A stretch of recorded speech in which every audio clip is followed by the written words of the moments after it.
اللہ الرحمن الرحیم الدرس الثالث والستون سبق 63 الاملاء المفردات رؤوف مہربان یقرؤون وہ پڑھتے ہیں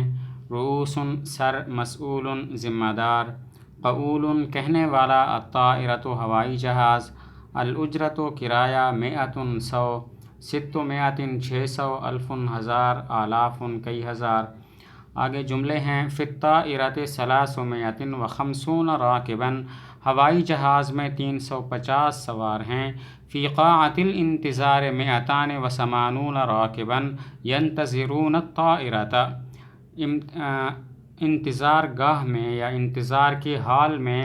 280 سوار ہیں جو انتظار کر رہے ہیں ہوائی جہاز کا۔ دخل 2900 طالب فی الامتحان داخل ہوئے 2900 طالب علم امتحان میں ونجح منہم 2890 طالبا اور ان میں سے کامیاب ہوئے 2890 طالب علم۔ اشتریت الکتب ب5627 روبیۃ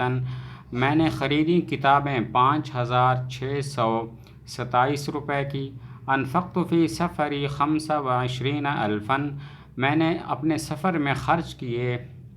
25,826 روپے۔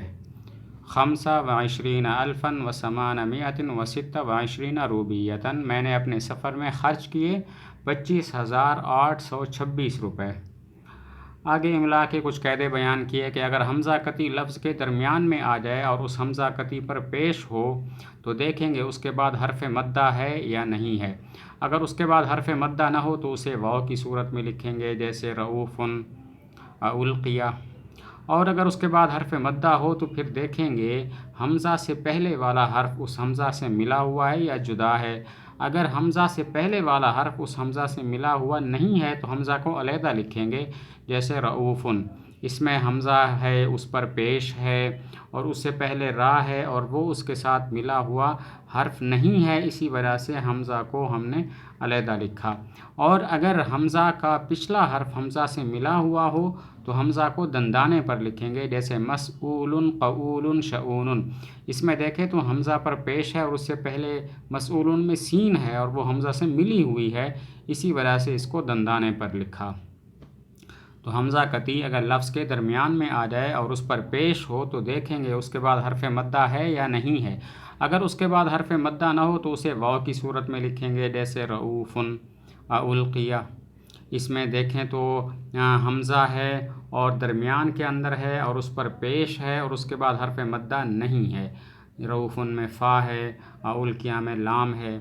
تو اسے واو کی صورت میں لکھا۔ اگر حمزہ کے بعد حرف مدہ ہو تو دیکھیں گے حمزہ سے پہلے والا حرف حمزہ سے ملا ہوا ہے یا نہیں ہے۔ اگر حمزہ سے پہلے والا حرف حمزہ سے ملا ہوا نہیں ہے تو حمزہ کو علیحدہ لکھیں گے جیسے رؤوف، اس میں حمزہ پر پیش ہے اور اس کے بعد حرف مدہ ہے واو اور اس سے پہلے جو را ہے وہ حمزہ کے ساتھ ملی ہوئی نہیں ہے۔ اگر حمزہ سے پہلے والا حرف حمزہ سے ملا ہوا ہو تو حمزے کو دندانے پر لکھیں گے جیسے مسئول قؤول وغیرہ، اس میں حمزہ پر پیش ہے، بعد میں مدہ ہے، اس سے پہلے مسئول میں سین ہے اور وہ حمزہ کے ساتھ ملی ہوئی ہے تو اسی وجہ سے حمزہ کو دندانے پر لکھا۔ کلمات کے معنی بیان کیے، مسئول ذمہ دار، ینتظرون انتظار کرتے ہیں، قؤول بہت کہنے والا، اشتریت میں نے خریدا، نجح وہ کامیاب ہوا، انفقت میں نے خرچ کیا، اجرت کا معنی کرایہ۔